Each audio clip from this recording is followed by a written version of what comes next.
Welcome to Mindfully Integrative Podcast with your host, Dr. Damaris G.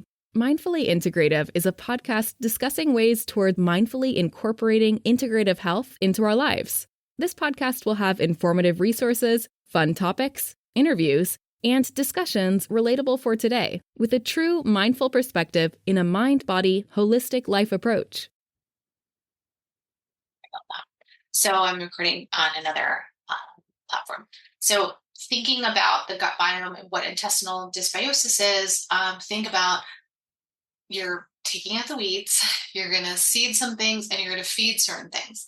Now, in the gut, we have the microbiome is comprised of a collection of bacteria. So all of these, when it's in a nice, beautiful homeostatic state, when it's in a nice, beautiful area, you're going to have great bacteria, you're going to have archaea, you're going to have viruses, fungi, protists, and it's going to be so nicely wrapped into like a little bow, and your body will be like, oh, I feel great.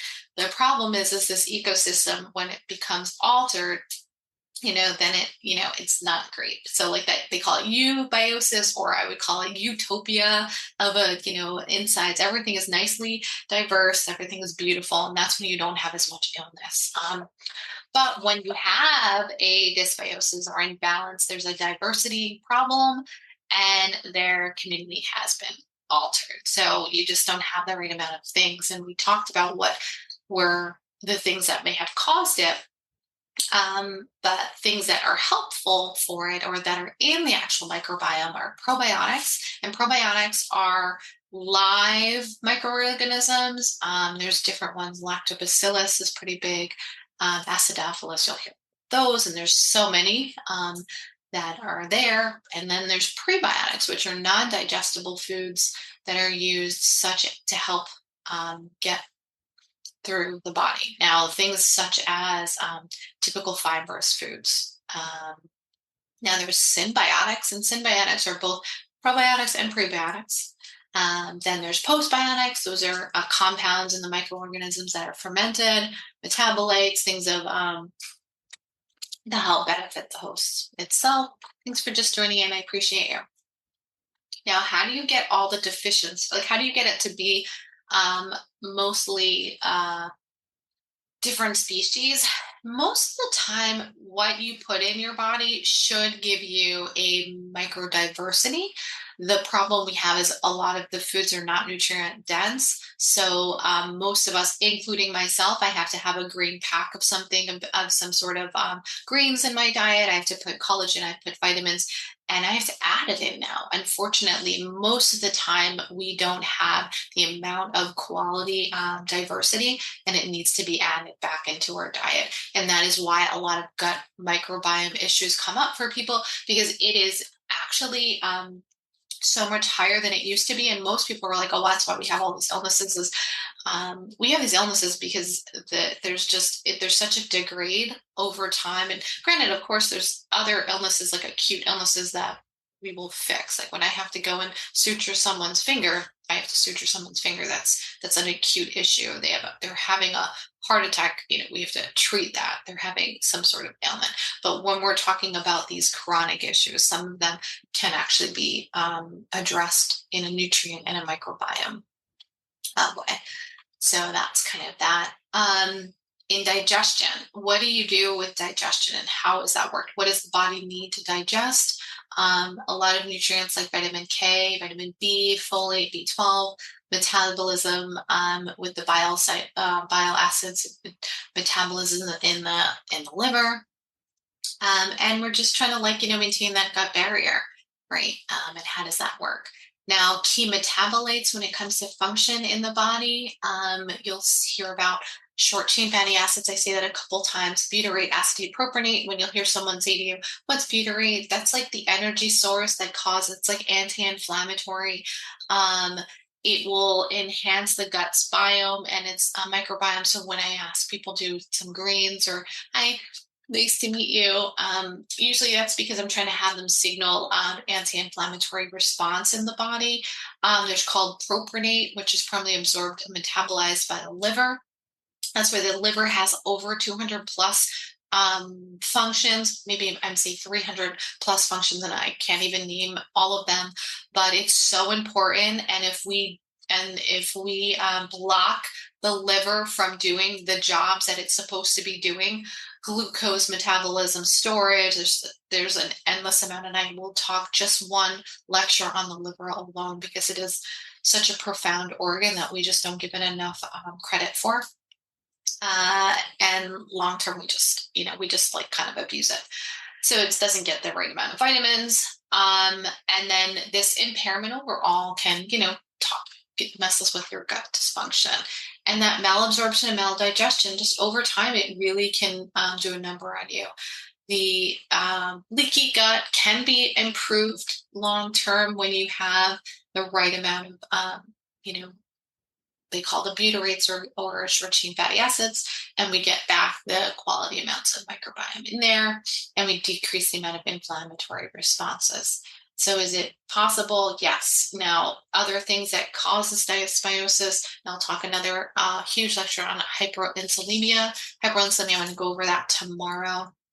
Hyperinsulinemia has to do with type 2 diabetes, insulin resistance, obesity, NAFLD, which is the non-cirrhotic fatty liver disease, like I was saying about the liver being so important. Hi, Georgia, how are you? Nice to meet you. And how it can alter the body. So where you can get, if nothing else you get out of this, is why is the malabsorption and why is the gut so important? When you start decreasing the malabsorption and the body from doing what it needs to do, and there is a dysregulation within the immune system, and this chronic systemic inflammation is then triggered because it doesn't have the right amount of beautiful microbiome of things. It's those junctions are impaired, the immune system is triggered, and this is when you have this exacerbation of illnesses. Now, everyone in some way has some sort of genetic markers. Now it's just a matter of what's going to be triggered. Is it rheumatoid arthritis? Is it lupus? Is it Hashimoto's thyroiditis? Is it MS? Is it IBD? That does not mean that you don't need medications for these things. No, that's not what I'm saying. What it means is if you have some sort of understanding of what's underlying, you may be able to improve and manage this better. That's why I'm talking about chronic management illnesses, not trying to. You can put a lot of these into remission or decrease them significantly, or need less medication. That's the goals when I try to see and work with individuals and have less brain fog, have more cognitive ability. And when you understand some of the reasons why things happen, especially with hyperinsulinemia and the food intake, I think that becomes a big factor. When you realize what you're putting into your body and exposing yourself to toxins, allergens, like of that nature, it can also alter your hormones. A big one when I was with my endometriosis, it's called estroblome, and it's a gut microbiome metabolizes estrogen. I had an excess of estrogen in my gut because I had a dysbiosis and I had an irregularity there, and I didn't have it removed. And due to that, that caused an inflammatory trigger of my endometriosis, right? So that in turn was triggered on someone. Also could be triggered on eczema. Maybe they ate or ingested or were exposed to something that causes them inflammation. The skin will kind of show you things that, psoriasis, eczema, rosacea, those are gut skin problems. Those are not just topical.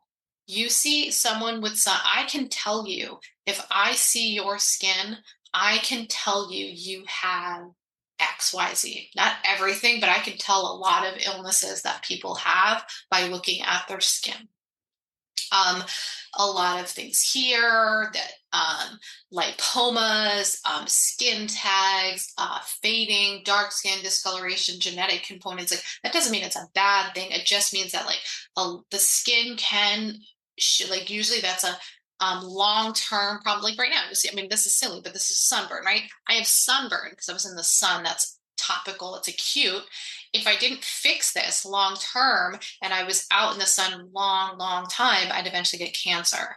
So that if you're not going to fix the chronic problem at hand, then it will progressively get worse. Now, if you don't fix the gut biome issues and you keep bringing those triggers, and they will connect and become a dysfunction, and then it will come out. But if you get to the root cause, not necessarily root cause, but if you start to learn to manage some of these things, you're going to become freer. I'm telling you, I promise you, if you learn some of it, you will be able to fix just even a small portion of some of your illness. Like, you could literally take one less pill, one less, if you notice one thing triggers it, one thing doesn't.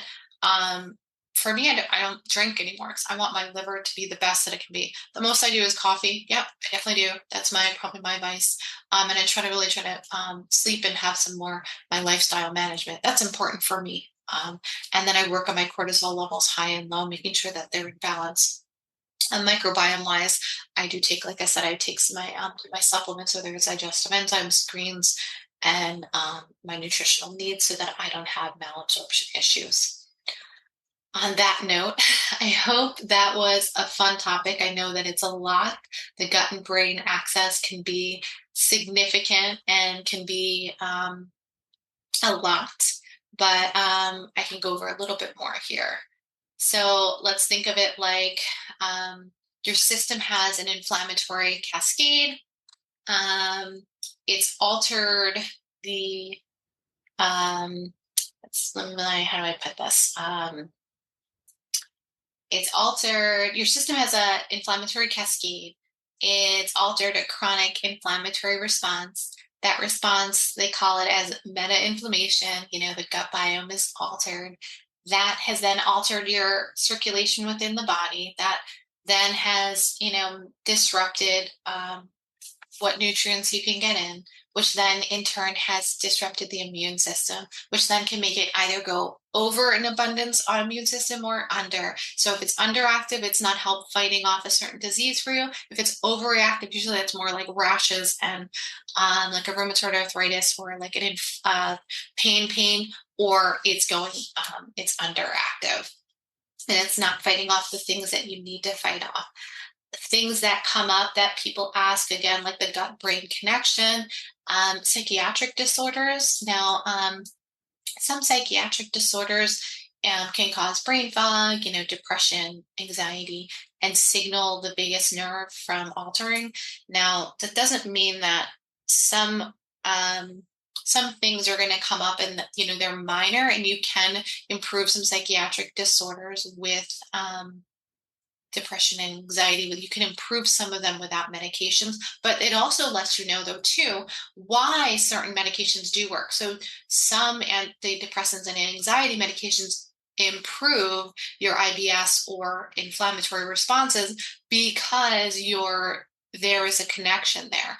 But that still doesn't fix necessarily underlying illnesses due to, usually it's because there is a disconnect in the microbiome, and there's the serotonin uptake, or there's usually some sort of neurotransmitter that is not being produced or overproduced in the brain and in the gut. And because of that, that's why those medications are additionally needed. But if you don't work on what you put into your body and work on your stressors, the medications are going to not always fix everything. So that's where I come in to tell you that it's not a one size fits all. Other things that come into play with the gut biome affects all systems. I think that's the other thing I need people to understand, is that when your gut is messed up and your gut brain connect, like, all systems can be affected, and it's not just like a one thing. And I think the hardest part in the medical field that I have is that it is connected. Not everybody thinks of it like that, because we have separate doctors for separate things. They're not always talking, and they're like, well, here's your medication for this, here's your medication for that. Okay, I'm going to take care of this part. And that's just frustrating. That's all. That's the only things that bother me. Because, they're linked. It's inflammatory responses are linked, with cardiovascular disease. It's not usually actually the dyslipidemia, like the high cholesterol. It's usually influenced because the gut health is wrong. Your cholesterol has been altered. Your stress levels are altered. Your food intake is altered. Things of that nature. Again, skin issues, conditions are reflective of the gut-skin axis. The barrier has been deteriorated, the inflammatory responses increase, and then there's a disbalance there. So, therefore, like their connection here is all in turn long term will cause chronic illness. So I hope that was interesting for you today. I am getting off now, but I'm really glad that you joined in. I appreciate you. Connect with me at any time. You guys are really sweet. I think it's really nice. So thank you again. And I will be on tomorrow talking about hyperinsulinemia and a couple other topics. Talk with you soon. Okay. God bless.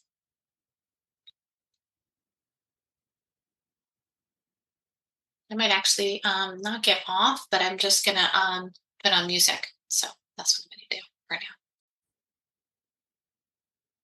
Thank you for listening to the Mindfully Integrative Show with Dr. Damaris Maria Grossman, family nurse practitioner.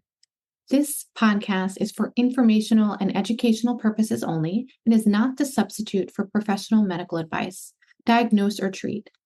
Always consult your healthcare provider before making changes to your healthcare routine. Make sure to subscribe so you don't miss an episode.